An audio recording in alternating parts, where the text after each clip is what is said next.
नमस्कार. मुलांसाठी खाणं म्हणजे कधीकधी एक मोठं चॅलेंज असतं, बरोबर ना? पण मैत्री बालमनाशी या पुस्तिकेत ना एक खूप मस्त ॲक्टिव्हिटी दिली आहे, जी फळं आणि भाज्यांची ओळख एकदम खेळातून करून देते. चला तर मग बघूया ही गमतीशीर आणि तितकीच महत्वाची ॲक्टिव्हिटी नेमकी आहे तरी कशी. बघा, किती छान आणि खेळकर पद्धतीने सुरुवात केली आहे. असं प्रेमळ बोलल्यावर मुलांच्या मनातली भीती किंवा तो संकोच लगेच निघून जातो. सफरचंद आवडतं की कारले? इतक्या सोप्या प्रश्नाने मुलं लगेचच बोलायला लागतात आणि मग शिकण्याची सगळी प्रक्रिया एकदम सोपी आणि आनंददायी होऊन जाते.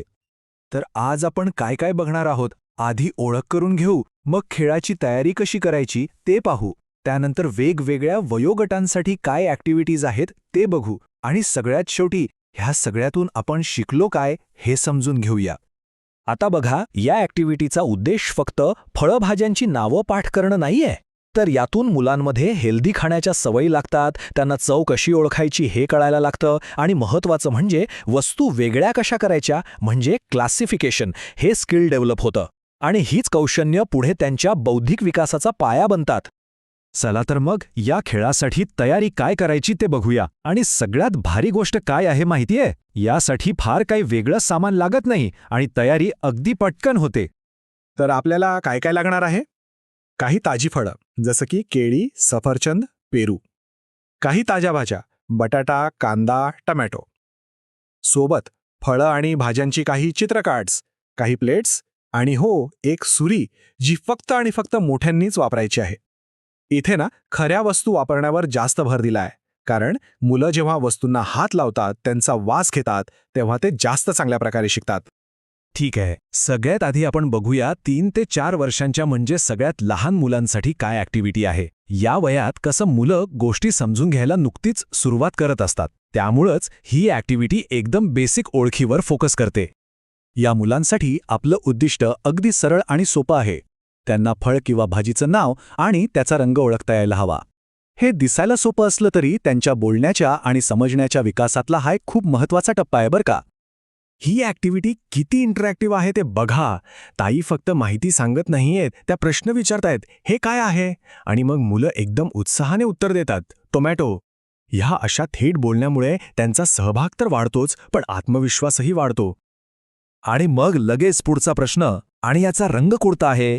या छोट्याशा प्रश्नाने मुलांना प्रत्येक गोष्टीचं नीट निरीक्षण करायची सवय लागते. जेव्हा ते लाल असं उत्तर देतात ना, तेव्हा त्यांच्या डोक्यात रंगाची कन्सेप्ट एकदम पक्की बसते.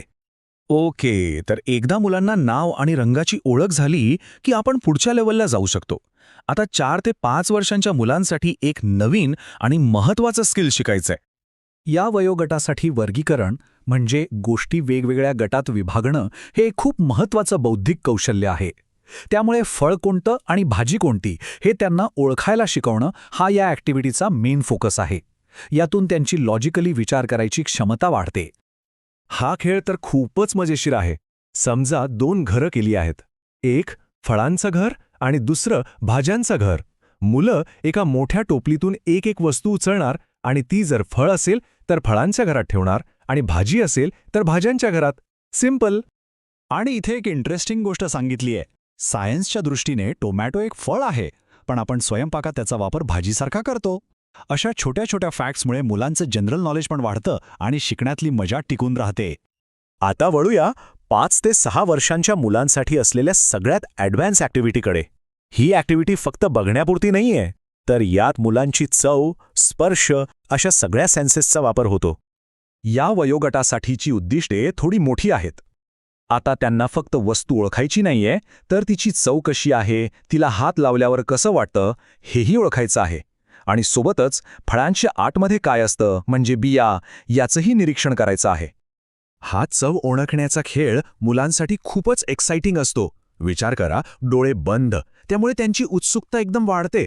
आता ते डोळ्यांनी नाही तर त्यांच्या जिभेने बघत असतात. यामुळे त्यांचं पूर्ण कॉन्सन्ट्रेशन चवीवर येतं.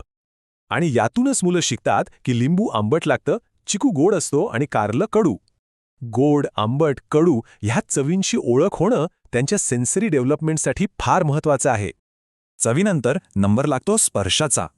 कारल्याची खडबडीत साल विरुद्ध टोमॅटोची गुळगुळीत साल. हा फरक मुलं प्रत्यक्ष हाताने अनुभवतात. यातून त्यांना फक्त खडबडीत आणि गुळगुळीत हे शब्द कळत नाहीत, तर त्या शब्दांमागचा खरा अर्थ, खरा अनुभव मिळतो. या ॲक्टिव्हिटीचा अजून एक इंटरेस्टिंग भाग म्हणजे चर्चा करणं. कोणत्या भाज्या आपण कच्च्या खाऊ शकतो, जसं की काकडी, गाजर, आणि कोणत्या शिजवूनच खाव्या लागतात, जसं बटाटा किंवा वांग. हे समजून घेणं त्यांच्यासाठी खूप महत्त्वाचं आहे.